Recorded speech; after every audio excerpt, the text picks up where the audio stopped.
They threw hot coffee onto the white waitress just for their own amusement.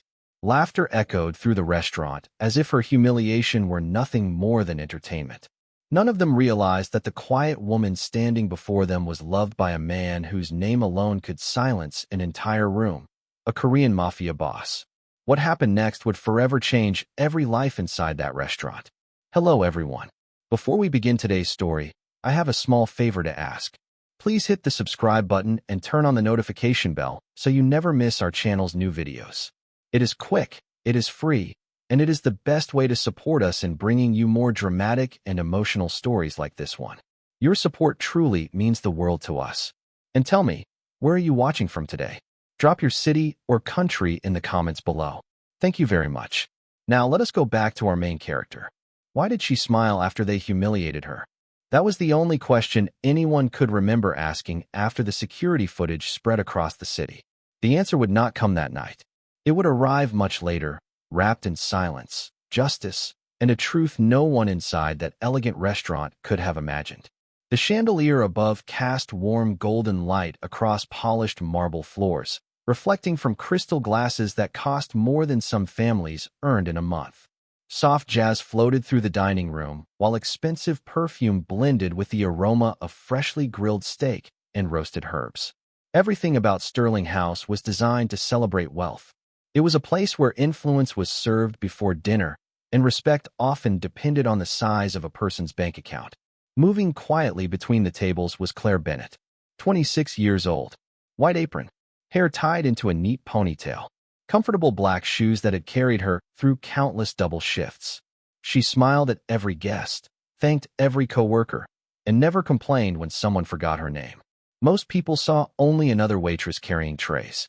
Few noticed the calm dignity she carried with every careful step. Claire had learned years ago that kindness was not weakness. Her late father used to tell her that character revealed itself most clearly when nobody believed you mattered. Those words had become her quiet armor. Near the center of the restaurant sat 4 wealthy investors celebrating another successful acquisition. Victoria Hayes laughed louder than everyone else. Beside her were Logan Pierce and Derek Collins, both dressed in tailored suits that practically announced their importance before they ever spoke. They had already sent back 2 perfectly prepared dishes simply because they enjoyed watching the staff apologize. Claire approached with fresh coffee. "Your refill, ma'am," she said softly. Victoria barely looked at her. "About time." Claire carefully poured the dark coffee into the porcelain cup. Her hands remained perfectly steady despite the sharp comments that continued around the table. "You know what's funny?" Logan smirked while swirling his expensive wine. "People like her always smile no matter how badly they're treated." Derek chuckled. "Maybe that's part of the uniform." The others laughed. Not because the joke was clever. Because nobody wanted to be the first person to challenge cruelty wearing an expensive suit. Claire quietly placed the coffee pot back onto her tray. "If there's anything else you need, please let me know." She turned to leave. Then Victoria called after her. "Wait." Claire stopped. Victoria slowly picked up the steaming cup. A smile spread across her face. Not a happy smile. The kind that appears when someone mistakes humiliation for entertainment. "You forgot something." Claire looked confused. "I'm sorry." Without warning, Victoria flicked the cup forward. Scalding coffee exploded across Claire's white shirt. The liquid burned through the fabric, splashing onto her arms and staining her apron in dark brown streaks. The porcelain cup crashed against the floor, shattering into dozens of sharp pieces. Gasps echoed across the restaurant. For one brief heartbeat, even the jazz music seemed to disappear. Claire staggered backward, her skin stinging from the heat. Her breathing caught in her throat, but no scream escaped her lips. Victoria burst into laughter. Logan laughed. Derek applauded as though someone had just performed an amusing trick. Several guests lowered their eyes. Others quietly reached for their phones. No one moved. No one stepped forward. Pain was easier to watch than courage was to show. The restaurant manager, Melissa Carter, hurried toward the scene, her face pale with panic. "Claire, are you all right?" Claire looked down at the ruined uniform, then at the broken porcelain scattered across the polished floor. A red mark was already forming on her forearm where the coffee had burned her skin. She inhaled slowly. Once. Twice. Then she did something nobody expected. She smiled. Not with pride. Not with fear. but with a quiet grace that made the room strangely uncomfortable. She looked directly at the people who had laughed and said in a calm voice that barely rose above the silence, "One day, you'll remember this moment far differently than I will." Nobody understood what she meant.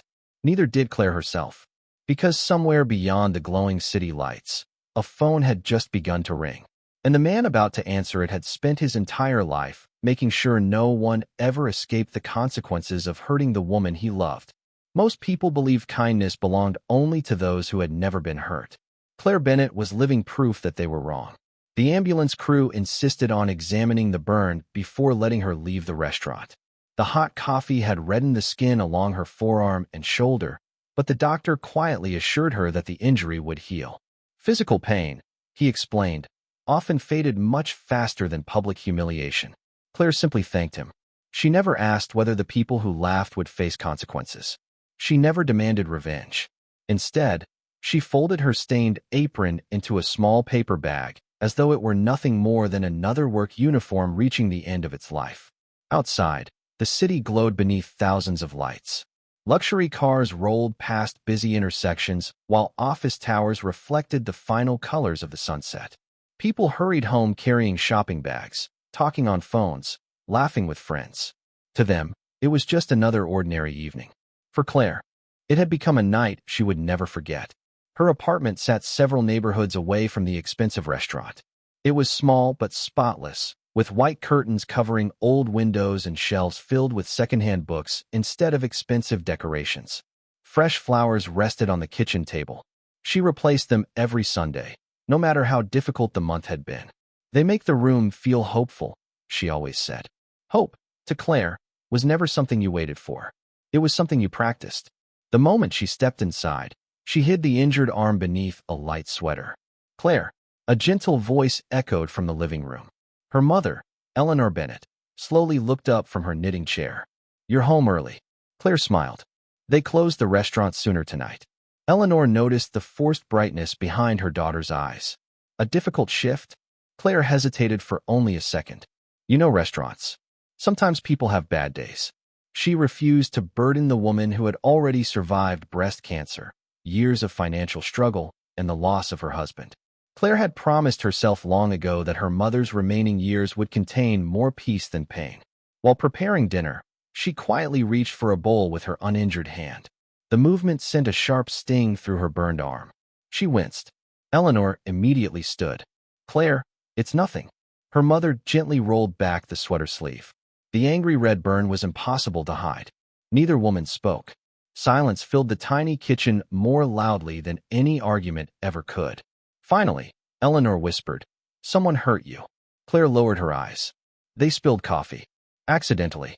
Claire looked toward the window. She could have lied. Instead, she answered with painful honesty. No, another long silence followed. Then Eleanor did something unexpected. She wrapped both hands around Claire's and smiled with quiet pride. "Your father used to tell me something after every hard season." Claire already knew the words. He said bitterness is the only wound that keeps growing after the body heals. Eleanor nodded. "You remembered." "I always will." That evening they ate homemade vegetable soup while talking about everything except what had happened at the restaurant. They laughed over old family photographs. They argued playfully about which movie to watch on Friday. For nearly 2 hours, the cruelty of strangers remained outside the apartment walls. Later that night, Claire walked downstairs carrying a small bag of groceries she had promised to deliver. Across the hall lived Mrs. Ramirez, an elderly widow recovering from hip surgery. Claire knocked softly. "I brought your medicine." "You're an angel," the old woman smiled. "No," Claire replied with a quiet laugh. "Just your neighbor." She helped organize the prescriptions, prepared tomorrow's breakfast, watered the plants on the balcony, and fixed the loose kitchen cabinet that had been bothering Mrs. Ramirez for weeks. Not once did she mention the burn hidden beneath her sleeve. Not once did she complain about losing her dignity in front of an entire restaurant. As Claire walked back through the dim hallway, she never noticed the black luxury sedan parked across the street. Its headlights remained off. Inside, a sharply dressed man watched the apartment building in complete silence. He did not step out. He did not make a phone call. He simply stared at the window where Claire had just turned off the kitchen light. His expression revealed nothing. Only one thing was certain. Someone far more powerful than anyone inside Sterling House had already learned what happened to the woman he loved. And unlike Claire, he had never believed that cruelty should be left unanswered. Cruelty rarely ends with one victim. It grows stronger every time good people convince themselves to stay silent. The next morning, Sterling House looked exactly as it had the day before. The marble floors shined beneath the morning lights. Fresh flowers decorated every table. The staff ironed white tablecloths until every wrinkle disappeared. To the arriving guests, nothing seemed different. But beneath the polished surface, whispers traveled faster than orders from management. "Did you hear what happened last night? They say someone recorded everything. I heard the waitress was badly burned. She deserved compensation. She should sue." Every employee had a different version of the story. None of them knew the truth. Claire Bennett arrived 10 minutes before her scheduled shift. She wore a long-sleeved blouse to cover the burn on her arm and carried herself with the same quiet grace as always.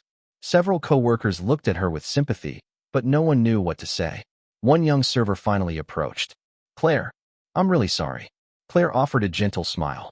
"You don't have to apologize for something you didn't do." The young woman lowered her head. "I should have said something." Claire placed a reassuring hand on her shoulder.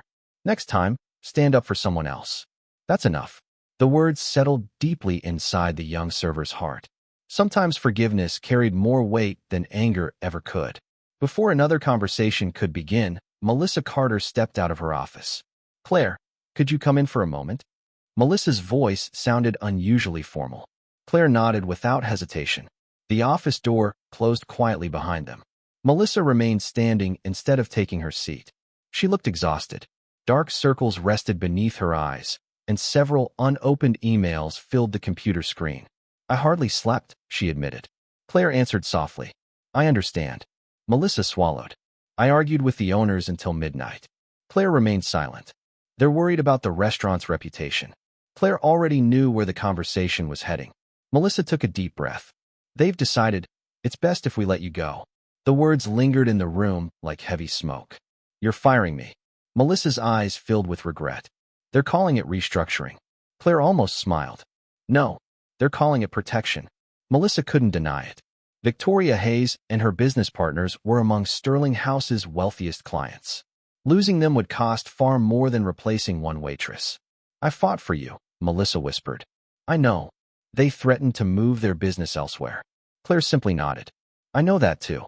Melissa slid an envelope across the desk. 3 weeks of severance. Claire looked at the envelope but didn't touch it immediately. "What about the security footage?" Melissa looked away. The owners deleted the restaurant's copy. Claire's expression changed for the first time. Not anger, disappointment. They erased the evidence. They believed it would make everything disappear. Claire quietly picked up the envelope. "They're wrong." Melissa blinked. The truth has a strange way of surviving. Claire thanked her manager for the opportunity she had been given over the past 3 years. No shouting, no accusations, no slammed doors, only dignity. As Claire walked through the dining room carrying the small cardboard box that now held everything from her locker, conversations stopped around her. Some employees looked ashamed. Others avoided eye contact. No one applauded. No one celebrated. Deep inside, many understood that if injustice could happen to Claire, it could happen to any of them. Outside the restaurant, however, the people responsible felt victorious. Victoria Hay sat inside a luxury penthouse overlooking the city skyline. She laughed while scrolling through her phone. Logan Pierce raised a glass of whiskey. "One less problem." Derek Collins smirked. "And a valuable lesson." Victoria pressed play on a short video someone had secretly recorded during the incident. Claire standing motionless. Coffee splashing across her uniform. Laughter filling the room. Victoria replayed it. Again and again. "This is priceless," she laughed. "Post it anonymously," Logan suggested. People love this kind of entertainment. Within an hour, the clip began spreading across private group chats and social media accounts. Thousands of strangers watched only a few seconds. Very few asked whether the woman in the video was all right. Most simply kept scrolling. Miles away, in a quiet office overlooking the harbor, another phone vibrated across a polished wooden desk. A trusted associate placed a tablet in front of Adrian Kong without speaking. The video played once. No expression crossed Adrian's face. He watched every frame. The laughter, the shattered cup, Claire's calm voice. Then he pressed pause on the exact moment coffee struck her shoulder. The room remained completely silent. Every man standing around him instinctively lowered his eyes, because they all recognized the look Adrian wore now. It was not rage. It was something far more dangerous. The quiet certainty that someone had crossed a line that could never be erased. The most powerful people are often the ones who never need to announce who they are. 3 days passed. The video continued spreading across social media, collecting thousands of views and countless careless comments from strangers who knew nothing about Claire Bennett except the worst moment of her life. She refused to watch it. When friends texted asking if the woman in the video was really her, Claire politely replied that she was doing fine. She wasn't interested in becoming famous for being humiliated. Instead, she searched for another job. Every morning, she printed fresh copies of her resume. Every afternoon, she walked from restaurant to restaurant, smiling through rejection after rejection. "We're not hiring. You're overqualified. We'll call you." Nobody ever called. By Friday afternoon, Claire found herself sitting on a quiet bench overlooking the river. A gentle breeze carried the scent of summer rain, while boats drifted slowly beneath the old steel bridge. She closed her eyes for a moment, not to escape, only to gather enough strength to stand up again. A familiar voice interrupted the silence. "You've skipped lunch 3 days in a row." Claire opened her eyes and smiled. "You're keeping track now?" A tall man wearing a charcoal gray jacket stood beside the bench holding 2 paper cups of coffee and a small paper bag from her favorite bakery. Adrian calm. To anyone passing by, he looked like an ordinary businessman in his early 30s. His clothes were simple. No expensive watch flashed beneath his sleeve. No luxury car waited nearby. Nothing about him demanded attention. That was exactly how he preferred it. He handed Claire one of the coffees. "This one isn't too hot." She laughed softly. "I appreciate the warning." For the first time all week, genuine happiness reached her eyes. Adrian sat beside her without asking questions. He never forced conversations. He understood that silence could be an act of love. After several peaceful minutes, Claire finally spoke. "I lost my job." "I know. I didn't tell you." "You don't always have to." She looked toward the water. "They fired me because I became inconvenient." Adrian listened quietly. "I keep wondering if I should have fought harder." He turned toward her. "Do you believe you did something wrong?"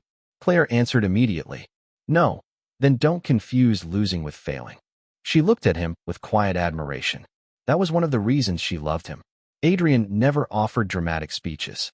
Only simple truths that somehow made impossible days feel lighter. Claire rested her head against his shoulder. They laughed. "I know. I keep hearing it." Adrian's jaw tightened almost imperceptibly.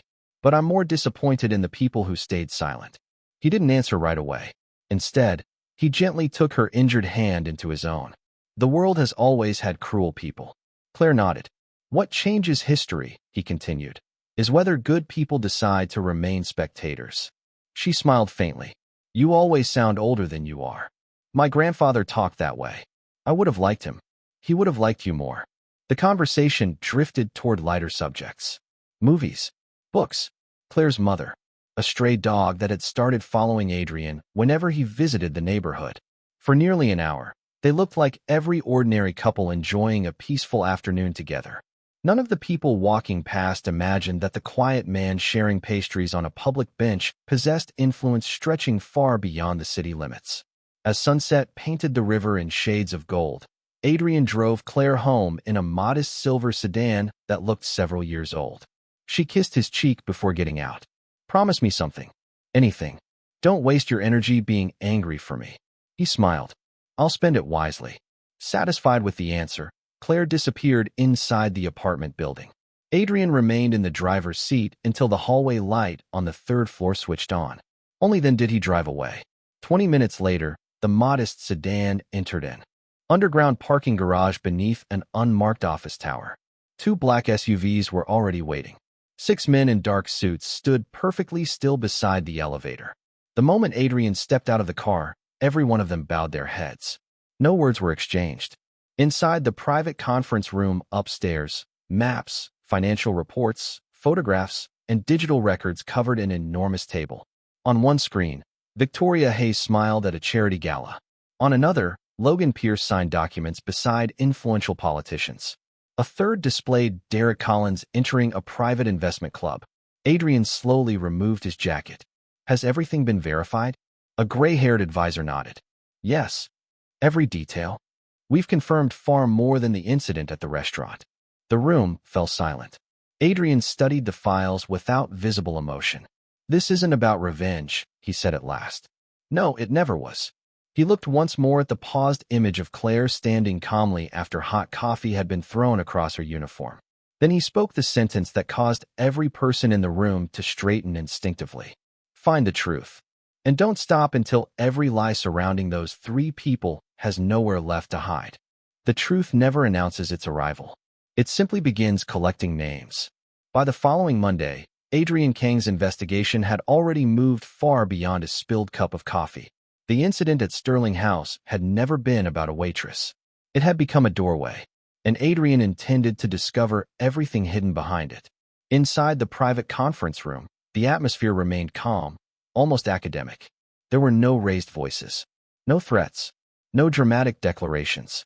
Large monitors displayed financial records, property transactions, company registrations, and public legal documents gathered from dozens of sources. Adrian stood quietly at the end of the table. Report. His senior investigator, Michael Cho, stepped forward. We started with Victoria Hayes. A photograph appeared on the screen. Public image, philanthropist, investor, board member of 3 nonprofit organizations. Another slide replaced it. Private reality is considerably different. Michael pressed a button. Charts filled the display. Her companies have received repeated complaints from former employees involving workplace intimidation, unpaid settlements, and witness intimidation. None resulted in criminal convictions. Why? Most witnesses withdrew. Adrian remained expressionless.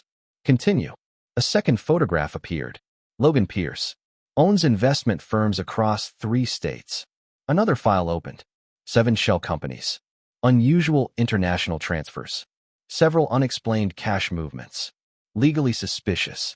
Criminally unproven. Adrian nodded once. And Derek Collins? The room became even quieter. Michael hesitated. He may be the center. A map appeared. Restaurants. Construction firms. Nightclubs. Private security companies. Luxury real estate. Everything connected through an intricate network of ownership hidden behind dozens of corporate entities. At first glance, Michael explained, it looks like aggressive business expansion. But we believe several businesses are being used to pressure employees into signing fraudulent agreements after workplace incidents. Another investigator added a folder to the table. We interviewed 3 former workers. They refused written statements. They were frightened. Of Derek? No, of losing everything. Adrian slowly opened the folder. Inside were handwritten notes. One woman had lost her savings after signing documents she barely understood. Another accepted silence in exchange for medical bills being paid. A third disappeared before investigators could meet her a second time. None of those stories had reached a courtroom. None had reached the evening news. Claire had not been their first victim. She had simply become the first one whose humiliation had been captured on camera. Adrian closed the folder carefully. No shortcuts. Michael understood immediately. You want every fact verified. I want evidence that survives in court. One of the younger investigators looked surprised. With respect, sir, there are faster ways. Several people around the table glanced toward him before lowering their eyes. Adrian answered without anger. Fast. Justice built on weak evidence becomes injustice. The room fell silent. If innocent people can be accused without proof, Adrian continued, then guilty people can escape using the same argument. No one disagreed. Another screen illuminated. A digital timeline appeared. The restaurant incident. The deleted security footage. Anonymous uploads of the viral video. Corporate communications. Financial transfers. Private phone calls. Each connection revealed another unanswered question. Michael pointed toward one name highlighted in red. We found someone interesting. Who? An information technology consultant.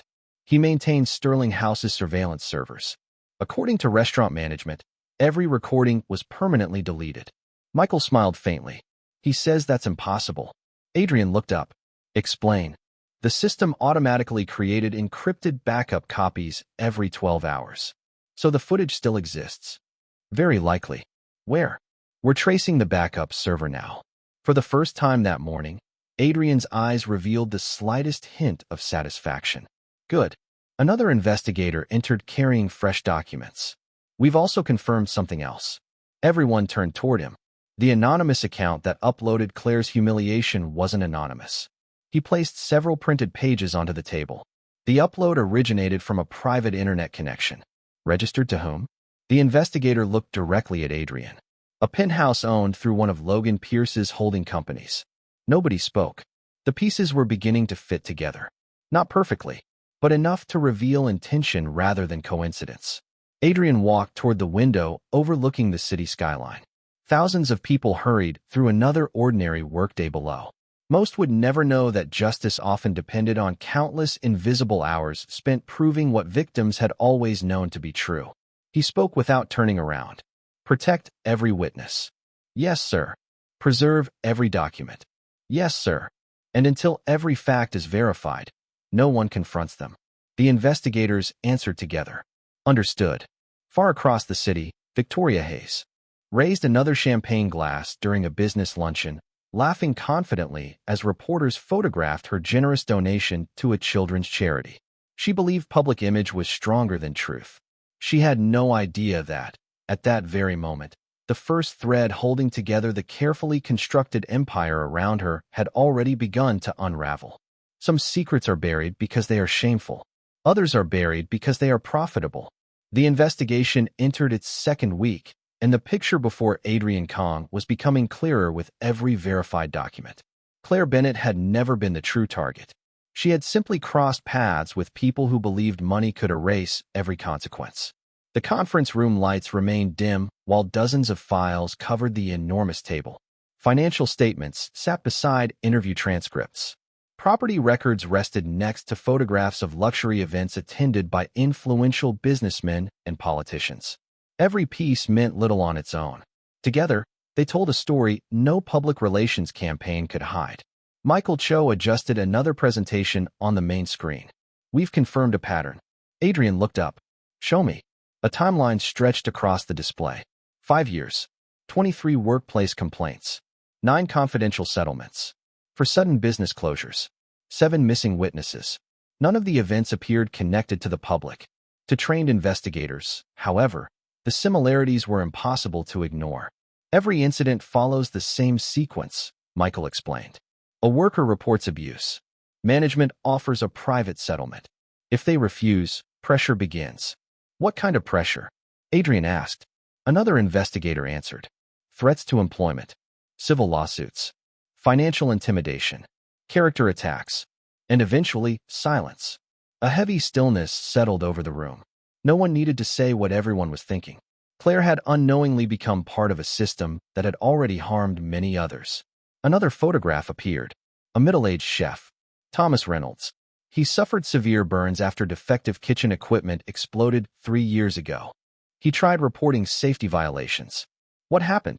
He signed a settlement after legal expenses nearly bankrupted his family. The next image replaced it. A young hostess. Emily Foster. She accused a senior executive of repeated workplace harassment. Her complaint disappeared. 6 months later, she relocated to another state. No criminal charges. No public apology. Only another quiet ending. Michael slowly looked around the room. We've identified 11 people with nearly identical experiences. Adrian folded his hands. And every trail eventually reaches the same 3 names. Yes. Victoria Hayes. Logan Pierce. Derek Collins. The evidence was no longer pointing toward isolated misconduct. It suggested an organized culture built upon fear. One investigator hesitated before speaking again. There is something else. He placed a sealed envelope onto the table. We finally recovered a copy of Sterling House's surveillance backup. Every eye turned toward him. The recording survived? Yes. The automatic server archive was never erased. Michael inserted a secure drive into the computer. The footage appeared, clearer than the viral clip. Longer, more complete. For the first time, everyone watched the full sequence. Claire greeting the table politely. The insults beginning almost immediately. Other guests noticing. Employees exchanging uncomfortable glances. Victoria deliberately lifting the cup. No accident. No misunderstanding. Only calculated humiliation. The recording continued after the coffee struck Claire. Something absent from the viral version now became visible. An elderly customer had stood halfway from his chair, clearly intending to help before another guest quietly pulled him back into his seat. Fear had spread through the room long before the coffee ever had. Michael paused the video. The online version was edited. To remove witnesses? To remove context? To make Claire appear isolated? Adrian studied the frozen image. They didn't simply humiliate her. They controlled the narrative. Nobody disagreed. Just then another investigator hurried inside, carrying a newly printed report. We traced additional financial records. Michael accepted the folder. His expression immediately changed. This explains everything. He turned toward Adrian. Several charities publicly funded by Victoria Hayes received large corporate donations. That isn't unusual. No, but afterward, portions of those same funds were transferred through consulting firms connected to Logan Pierce. And then, they disappeared into companies controlled by Derek Collins. Adrian slowly closed the folder. What appeared to be generosity, Michael finished the sentence, may have been a mechanism for concealing fraudulent transactions. No accusations would be made until every document was independently verified. That rule never changed. Facts first, conclusions later. Adrian walked toward the window overlooking the evening skyline. Far below, thousands of strangers continued living ordinary lives, unaware that some of the wealth surrounding them had been built upon frightened employees who believed no one powerful would ever care enough to listen. Behind him, the room remained completely silent. Finally, Adrian spoke. Claire believes this story began with her. He turned back toward the investigators. She is wrong. This story began years before she walked into that restaurant. He looked once more at the recovered footage. And it ends only when every victim, not just Claire, has the chance to stand in the light without fear. Power does not enter a room by making noise. It enters when every voice suddenly becomes silent. News of the expanding investigation never reached the evening broadcasts. It moved through private conversations, closed-door meetings, encrypted phone calls, and quiet warnings exchanged between people who had once believed themselves untouchable. Victoria Hayes noticed the change first. Several business partners unexpectedly postponed meetings. A longtime investor declined her invitation to dinner. Even a senator's office quietly canceled a fundraising appearance without offering an explanation. People are becoming nervous, Logan Pierce muttered as the three gathered inside Victoria's penthouse overlooking the city. Victoria dismissed the concern with a confident smile. Rumors disappear. Money doesn't. Derek Collins, however, remained unusually quiet. He had spent the morning making calls. Too many had gone unanswered. That isn't what worries me, Derek finally admitted. What does? Someone is asking questions. Victoria laughed. People ask questions every day. No, Derek leaned forward. They're asking the right questions. The room fell silent. Across the city, Adrian Kong sat alone inside a modest office with nothing more than a notebook, a fountain pen, and the recovered surveillance footage playing silently across a large monitor. He watched Claire's face once again. Not the coffee, not the laughter. Her expression. She never looked defeated. Only disappointed. Adrian closed the laptop. For years he had built a reputation that few people fully understood. Some called him an international businessman. Others whispered darker stories. Most had no idea where the truth ended and the rumors began. He never corrected either version. Reputation, he believed, was often more useful than explanation. A soft knock interrupted his thoughts. Michael entered. The meeting has been arranged. Adrian stood. Who knows I'm coming? Only 3 people. Good. An hour later, a black sedan stopped outside a federal office building. No police escort. No convoy. No display of wealth. Adrian stepped onto the sidewalk wearing the same charcoal suit he often wore when meeting Claire. Inside the building waited Detective Ethan Ross. Ross had spent nearly 20 years investigating financial crime. He trusted evidence, not rumors, not reputations.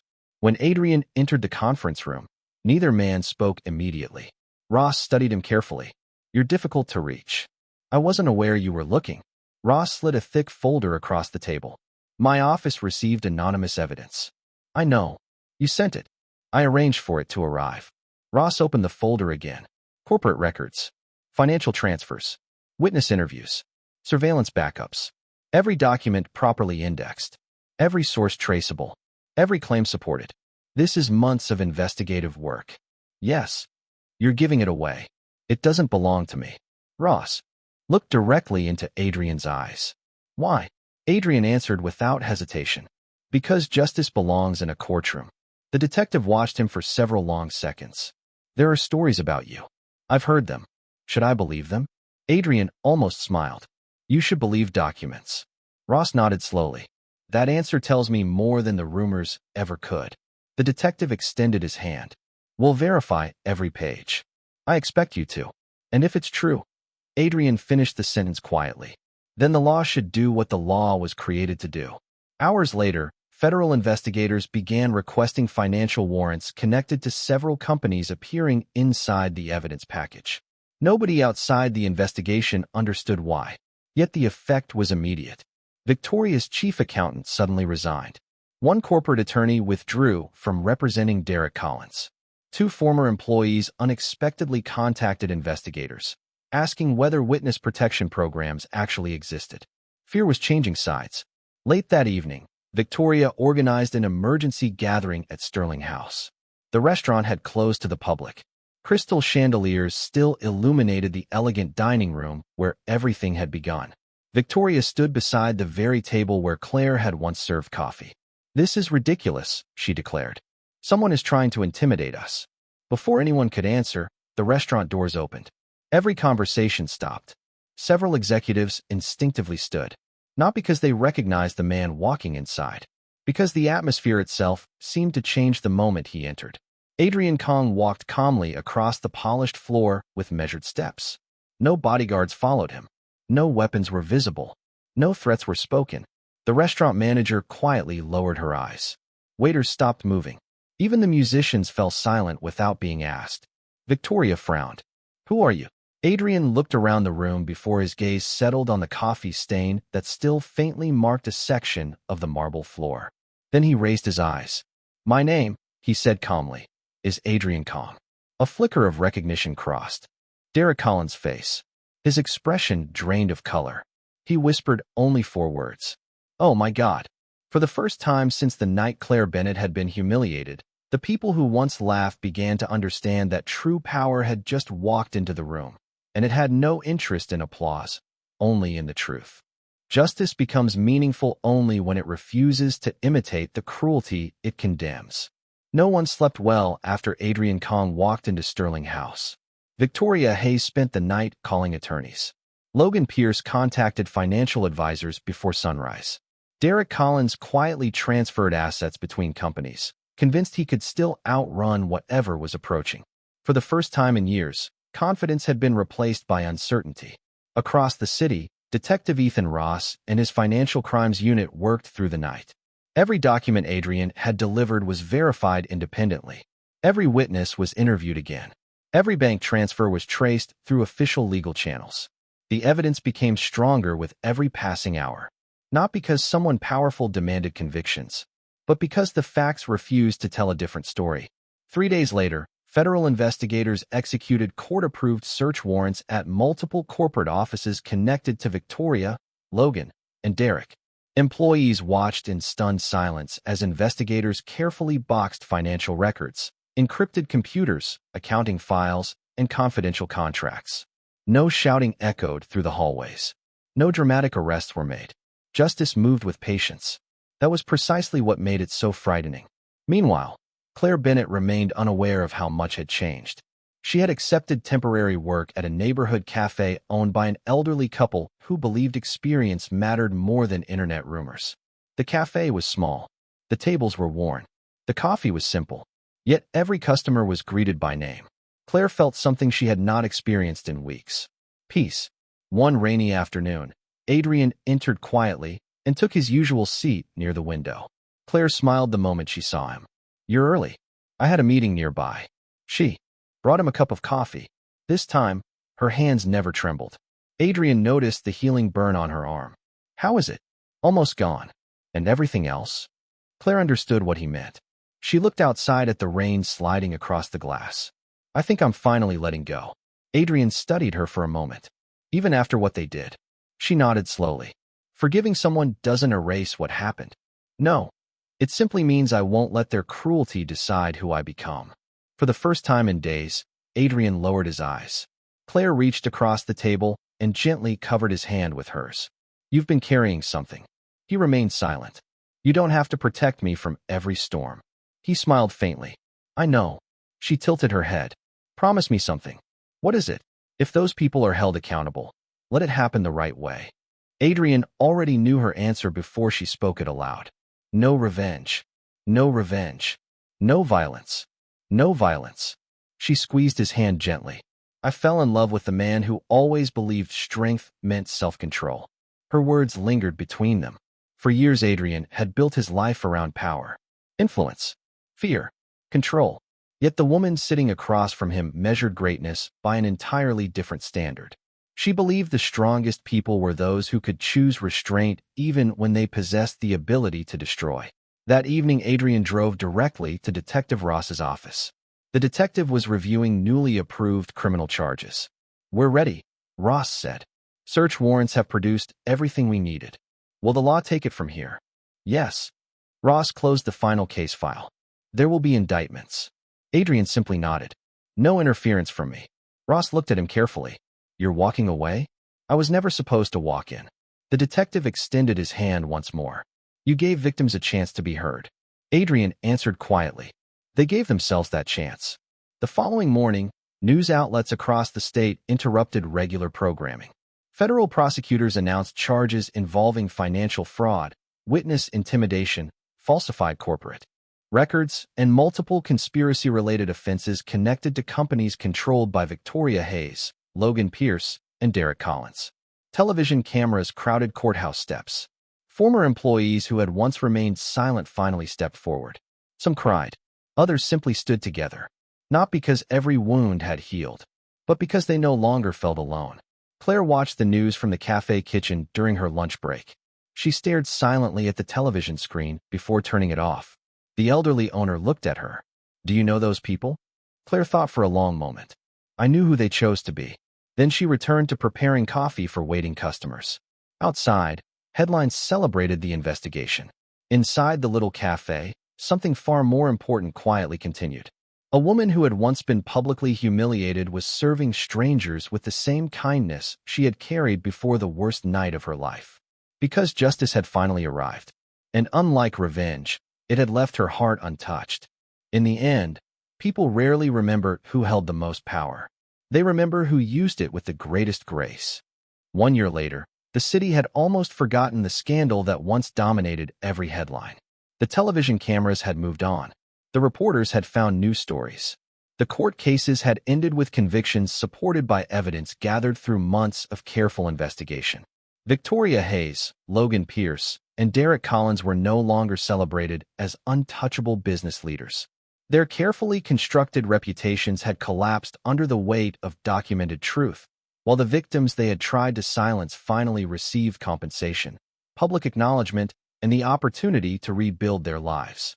Justice had taken time, but it had arrived without sacrificing its integrity. On a quiet spring morning, sunlight poured through the windows of a newly renovated community center on the east side of the city. Above the entrance hung a simple sign, the Bennett Hospitality Foundation. There were no marble floors, no crystal chandeliers, no luxury decorations, only classrooms filled with eager students learning. Restaurant service, customer care, financial literacy, and professional communication. Many of them had once believed their future had already been decided by poverty, rejection, or humiliation. Claire Bennett greeted every new student personally. She remembered every name, every dream, every nervous smile. You belong here, she would tell them. And no one can take your dignity unless you hand it to them. The foundation had been created to provide scholarships, career training, and emergency assistance for hospitality workers facing hardship. Not because Claire wanted recognition, but because she understood exactly how lonely injustice could feel. Across the room, Eleanor Bennett watched her daughter with quiet pride. You've become exactly who your father hoped you would be, she whispered. Claire smiled. I only had good teachers. Outside, a familiar silver sedan pulled into the parking lot. Adrian Kong stepped out carrying 2 paper cups of coffee. He still preferred simple suits. He still avoided unnecessary attention. Most of the volunteers knew him only as Claire's partner and a successful businessman who generously supported community projects. Very few knew anything more. And that was exactly how Adrian wanted it. Claire accepted one of the coffees with a smile. "You're late. I had one last meeting." "With lawyers?" He nodded. "The final company connected to the old investigation has been dissolved." Claire looked toward the students laughing together inside the classroom. "So it's finally over." Adrian followed her gaze. "No." She looked at him curiously. "It isn't over because they lost." He smiled gently. "It's over because people like you kept helping others long after the headlines disappeared." For a long moment, neither of them spoke. Children played basketball across the street.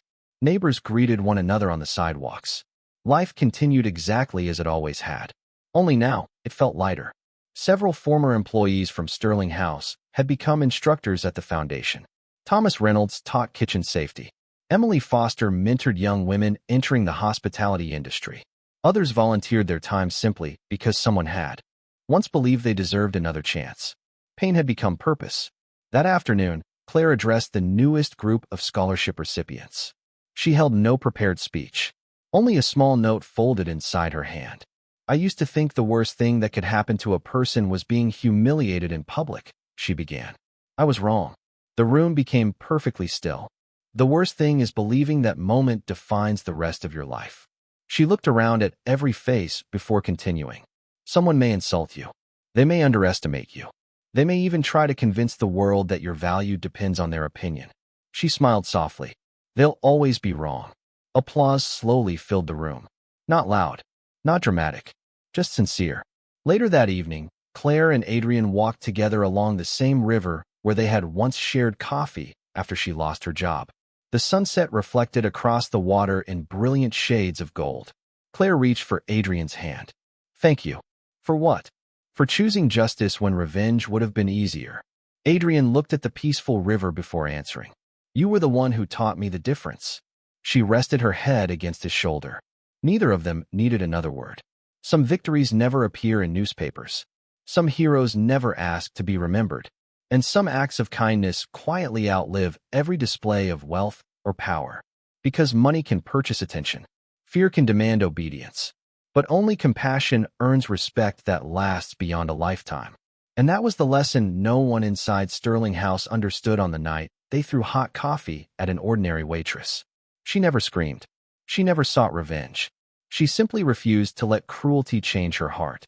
In the end, that quiet choice transformed far more lives than power ever could. For true strength is not measured by the ability to destroy an enemy. It is measured by the courage to protect your humanity when the world gives you every reason to lose it.